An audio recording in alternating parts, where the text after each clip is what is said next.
The crypto market didn't just drift lower this week, it unraveled. After days of mounting pressure, prices slid sharply again on Saturday, turning what had already been a brutal week into a full-scale liquidation event. Bitcoin fell more than $5,000 in a matter of hours, briefly touching levels not seen in 9 months, while nearly $1 billion worth of leveraged positions were wiped out almost instantly. In total, well over $160 billion evaporated from the market during that window alone, underscoring just how fragile positioning had become beneath the surface. Zooming out even slightly makes the damage look worse, not better. Over the last 3 days, roughly $500 billion has been erased from the total crypto market capitalization. Bitcoin itself is down about 13% over that period, shedding roughly $265 billion in value. Ethereum has fallen around 25%, wiping out more than $90 billion from its market cap. XRP, Solana, and other large-cap altcoins have not been spared either, with double-digit percentage losses across the board and tens of billions of dollars in value destroyed. This was not a rotation, it was forced selling, cascading liquidations, and a broad de-risking event. Looking at prices as of press time makes the picture clearer. Bitcoin, trading around $78,000, remains down more than 11% over the past week, despite a modest bounce intraday. Ethereum, near $2,400, has lost nearly 19% over the same time frame, reflecting both leverage unwinds and weakening risk appetite. Binance Coin has also taken a meaningful hit, down almost 13% on the week, while XRP and Solana have fallen roughly 14% and 18%, respectively. Even assets that are often viewed as more resilient during drawdowns, such as Tron, have slipped, albeit more modestly. Across the board, volume has surged, not because buyers are aggressively stepping in, but because forced selling continues to dominate price action. Before we dive in fully, if you're navigating this market in real time and you care about understanding why prices are moving, not just reacting to red candles, make sure you're subscribed. This channel breaks down crypto through liquidity, macro cycles, and investor psychology, not hype. Like the video if you find value here, and stay to the end, because what's driving this crash matters far more than the crash itself. Thanks, and enjoy the video. One of the more important under-discussed implications of this decline is what it means for large institutional holders, particularly Strategy. With Bitcoin now hovering uncomfortably close to Strategy's average acquisition price of roughly $76,000, the firm is less than 2% away from seeing its entire Bitcoin position move into the red. Strategy currently holds over 712,000 Bitcoin, worth approximately $55.7 billion at current prices. At the cycle peak, when Bitcoin briefly traded near $126,000, those holdings were worth over $81 billion, and that was with fewer coins than they hold today. This matters not because Strategy is likely to panic sell, but because when large, highly visible entities approach break-even after years of accumulation, the market tends to grow more reactive in the short term. Even if nothing fundamentally changes, traders begin to price in the possibility of hedging, volatility, or balance sheet stress. That dynamic alone can keep pressure on price, especially in an environment where liquidity is already tightening and risk tolerance is deteriorating. It's also worth addressing a separate development that has circulated widely online, involving Michael Saylor's name appearing in the recently released Epstein files. Importantly, this reference does not resemble the type of allegations or implications that have surrounded many other names. Instead, it comes from a written account by Epstein's former publicist, Peggy Siegel, which reads as follows, quoted in full. And Michael Saylor giving $25,000 for food and the opportunity to get his name on invite and meet a hip group. Saylor is a complete creep. He has no personality, sort of like a zombie on a drug. We had smart directors sitting next to him and his idiot gorgeous date and could not get any conversation out of him except, I have a yacht I am taking to Cannes. I walked him around and he was so weird that even I ran away from him. There is an obvious personal disconnect, and I don't think I can just take his money and deliver a better life, because he has no feel for social behavior. While the language used to describe Saylor is particularly humorous, it is notably descriptive rather than criminal, and it does not allege wrongdoing. Still, in a market already on edge, Even peripheral reputational noise around prominent figures can add to uncertainty and contribute to short-term volatility. Now, let's switch to expert analysis from Ben Cowen, as he details not just what has happened to crypto prices, but also how we move on from here. So this has been a fairly sizable drop by Bitcoin. And this is one of the things I was mentioning a few days ago, was that when metals find a top, usually when they drop, it then leads to an immediate drop by risk assets, right? Which is why I said don't expect this like immediate rotation into crypto whenever metals drop. Now, there is an idea that a lot of people have expressed that there would be a rotation. But I think what a lot of people might be missing is when you look at, say, like the value, when you look at like the value of say the S&P against gold, and you see where it previously broke down from these levels in 1973 and 2008, when it happens, it usually then leads to a correction in risk assets. It doesn't really lead to a rotation. If you overlay the S&P 500 onto this chart, you can pretty clearly see what I'm talking about, right? You have the S&P breaking down against gold in 1973. That ended up marking the top for the S&P 500, right? And then you look at 2008 when it broke down. I mean, it wasn't the top, but it wasn't the top right here, but it did lead to a fairly sizable correction. So the reason I was saying there would likely not be a rotation is because of these charts, because this doesn't really exist for when Bitcoin, since Bitcoin has been around. I mean, like the S&P has never broken down from these levels since Bitcoin has been around, because Bitcoin was created out of the financial crisis, right? It was created over here. And so it's only ever been like down in these areas and then kind of coming back up here and then holding it as support several times. And now it's kind of struggling to hold it as support. And so you can't really learn about this macro regime by crypto when the S&P and gold are doing what they're doing if you don't look back to before Bitcoin's existence. And so that was the argument for why we would likely see, Bitcoin continue to drop. Now, the interesting thing, and I've said this for a while, is that when you have I hate saying it now because now everyone just laughs at me, but when you have a non-euphoric top, when you tap on Apathy, for the people sitting in the back of the classroom who didn't hear me say it the first 20,000 times, when you tap on Apathy, the sort of the drawdowns tend to be a lot slower. You don't get as drastic of a drawdown immediately, right? So what I mean by that is when you look at, say, the silver chart, when you top on euphoria, you get a pretty sizable drop, right? 30 to 50% drop. And this ended up being at least about a 40% drop so far.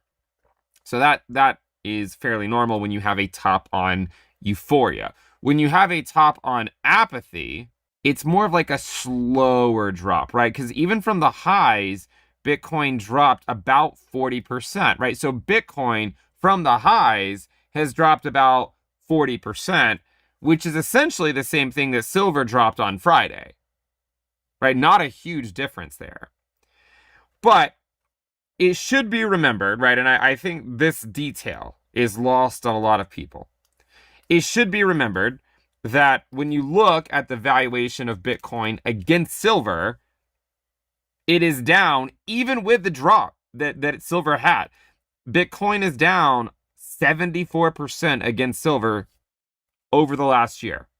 So, it's easy to sort of frame narratives and say, well, look at that, store of value, blah, blah, blah, make fun of the metals, just like the metal guy, people make fun of the crypto guys. But the reality is that silver has been a better investment than Bitcoin for the last year.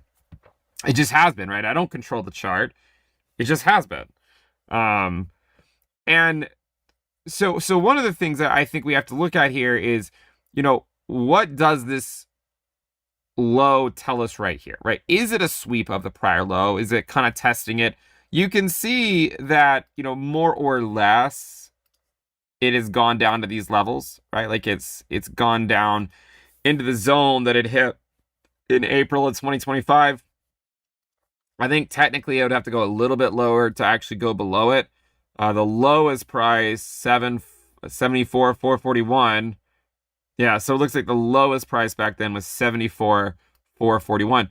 But it did sweep this low from March of 2025, right? So it did sweep that one because that one was at 76,702 and Bitcoin just went down to 75,632. So we talked about kind of the way this plays out usually. Again, is it going to be different this time? Maybe, but it's not my base case. And the way that it plays out is like this.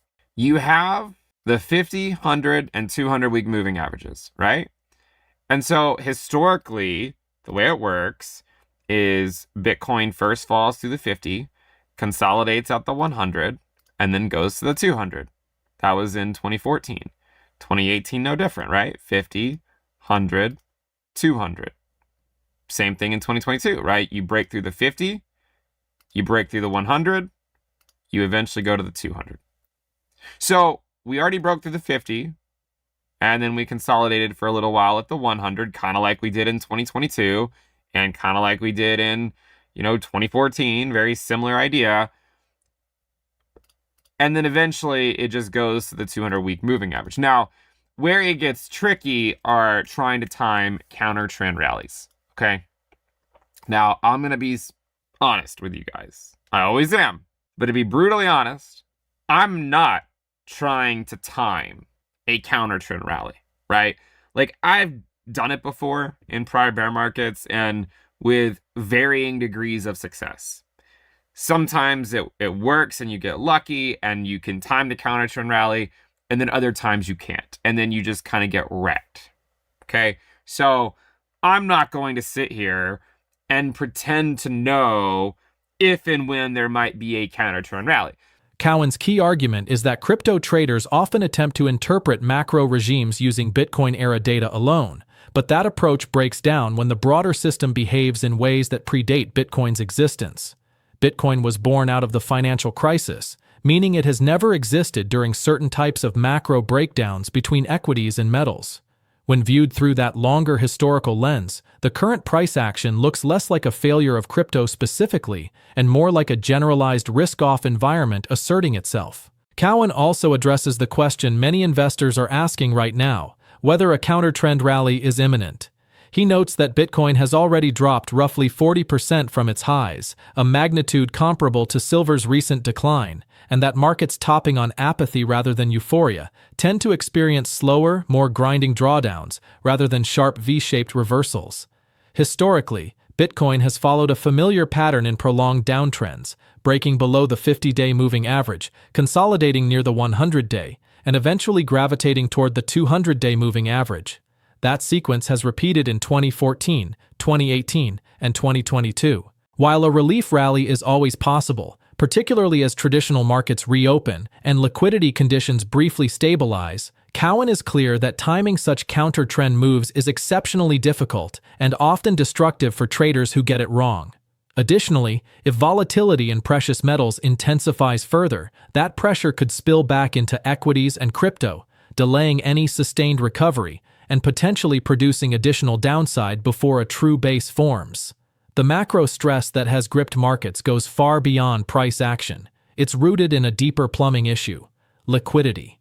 That's exactly what Raoul Pal was referring to in his recent tweet when he wrote, "Remember the last time the government shut down? Yes, the market did exactly this. It's all about liquidity still, and the TGA is still trapped until this finally resolves. Meanwhile, expect more ugliness. The beating shall continue until morale improves." The Treasury General Account, or TGA, is effectively the U.S. government's checking account at the Federal Reserve.